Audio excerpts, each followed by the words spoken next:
Hello guys, welcome to Microsoft Flight Simulator. This is patch 4 and to be honest, patch 3 was a disaster. So much in fact that I didn't even bother flying for a while in this sim because it was just broken. Like the autopilot didn't work very well, the minimap display was broken, the avionics just turned themselves off randomly. It was just, yeah, pretty bad. So I've just installed this one and let's take the Mooney Ovation for a spin here at Leeds Bradford. Now first of all, there is one issue that has not been resolved.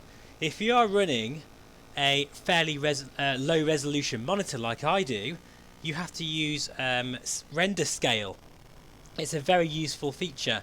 Now unfortunately when you change that, as I'm about to show you, when you reload the sim, it goes back to what looks like 100 because that looks really jaggy to me. So I have to go back into my general tab and go to my graphic settings, go to render scale and just move this around a bit. Even if I go down one to 160, click apply, and look at that, it's a lot sharper. So for whatever reason that was broken in patch 3 and it still hasn't been resolved in patch 4. I don't think anyone's actually noticed it apart from me, to be honest, which is a bit annoying, but never mind. Let me know if you have the same problems. Anyway, we're going to get this bird started up and I'll see you at the end of the runway. We're going to go for a little flight around Leeds Bradford and then head to Felix Kirk Airfield, which is an add-on, a freeware actually, airfield. In fact, this particular package, which I'm going to link in the description below, has about 20 different airfields in the UK that are very well modelled, all completely free. Anyway, I'll see you at the end of the runway and we'll see how this patch performs.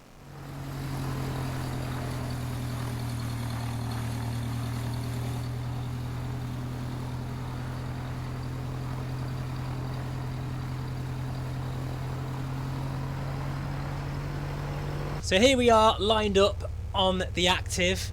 Now this is Coronado's beautiful Ovation and many people were complaining about its autopilot system and how it wasn't working very well when you were tracking your route. Now it actually wasn't Coronado's fault, it was actually Asobo's fault for wrecking the autopilot. I'm going to see if that's been fixed because what has been happening is that the aircraft will sort of yaw left and right. So hopefully, fingers crossed, that's been sorted out. And also, once we get in the air, we'll have a look at some of the sort of patch notes to see what has been fixed.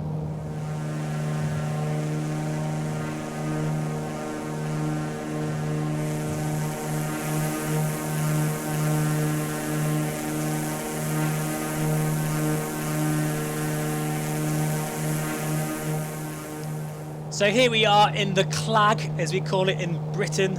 That just means that the weather is pants and we're in the cloud. Very thick cloud as well, so it'll be interesting to see how the performance is. So far, getting about 50 frames per second, so that's very nice. I'm now going to put the autopilot on to see if the aircraft will track this magenta line. So we've got nav mode selected and we've got our altitude hold. Now before, this plane, as well as many others, would just yaw from left to right. It would be a bit of a nightmare. There's also issues with oscillation. The aircraft will look like it's flying along on a bouncy castle, particularly the longitude as well. As far as I can see, that has been fixed, I'm pleased to tell you.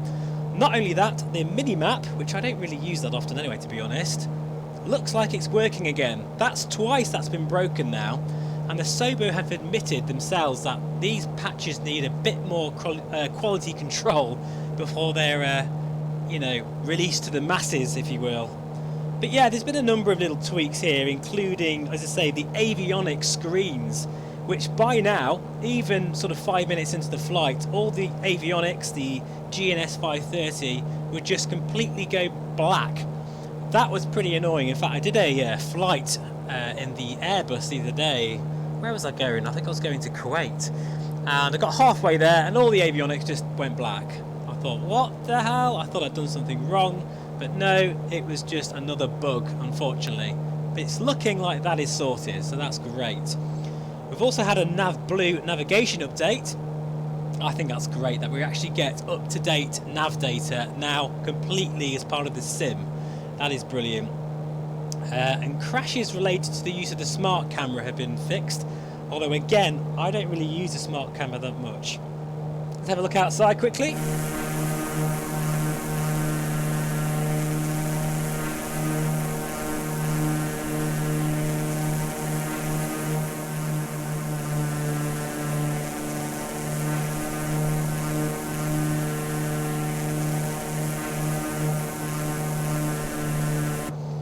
Okay, right, so I've just gone overhead to check the wind.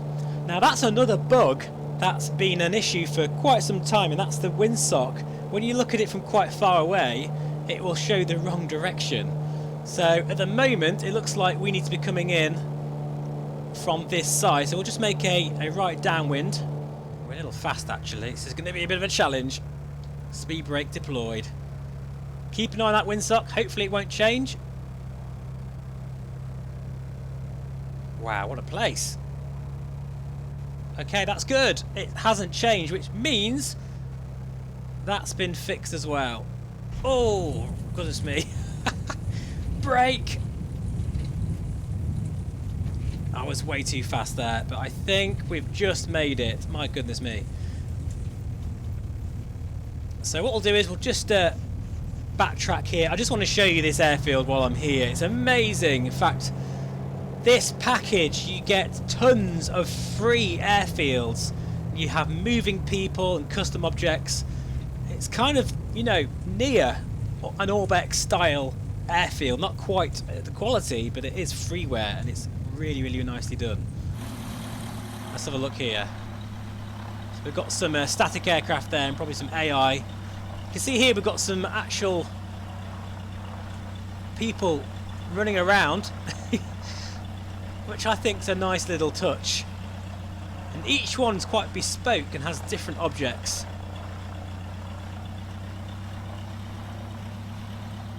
Very nicely done. Especially for free. I've got to say the community, the freeware community, is absolutely rife at the moment. There's plenty of stuff out there which is great to see. Right then, before this video is done, I'm going to now jump in the Cessna Longitude to see if the autopilot is now behaving in the aircraft.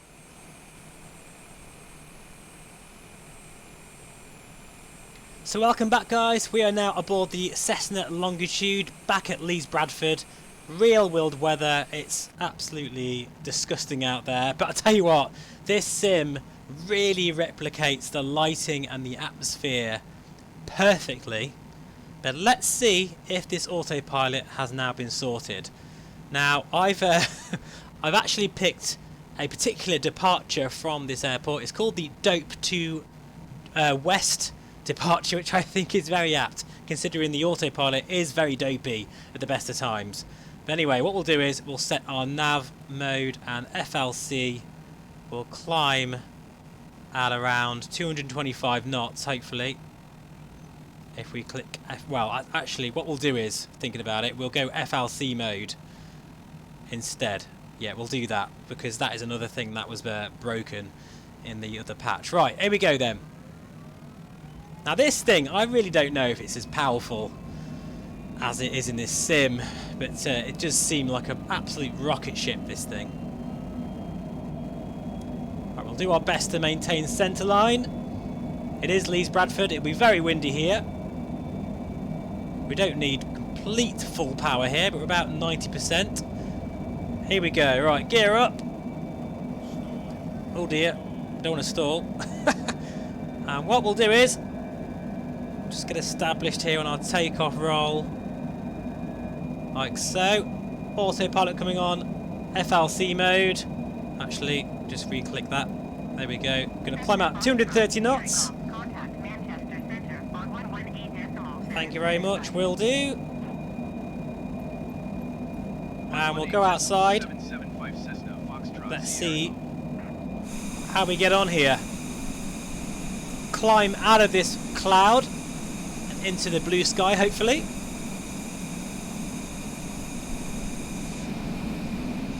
Now, even whoa, that's quite a turn. Look at that.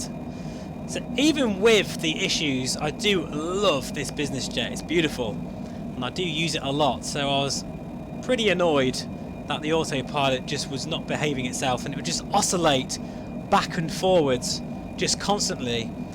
It looks like, I don't want to say too much, but it looks like that has been sorted out. So look at that as we climb out of these clouds here. Really, really beautiful views. And we've got icing. Oh yes. Whoops. Serves me right, that. Oh, beautiful. That is a stunning, incredible sight. It really is.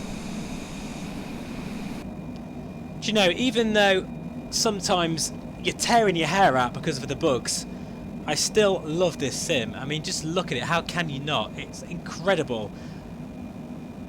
There's just nothing else out there that comes even close to what this sim can offer, really. Wow. And it looks like the autopilot is behaving itself. So there we are, guys. I hope you enjoyed this little video of this first look at patch number 4. I think it's definitely heading in the right direction finally. Pardon the pun, as we are on our course. And I really hope that Asobo from this point onwards have learnt a valuable lesson that they really do need to put some of these patches into beta first with the community before releasing them. But hopefully we're back. The sim is at a point now where we can use it and enjoy it. Thank you so much for watching, guys. Plenty more content of this sim and many more to come. Bye bye for now. Just look at those views. Oh my god.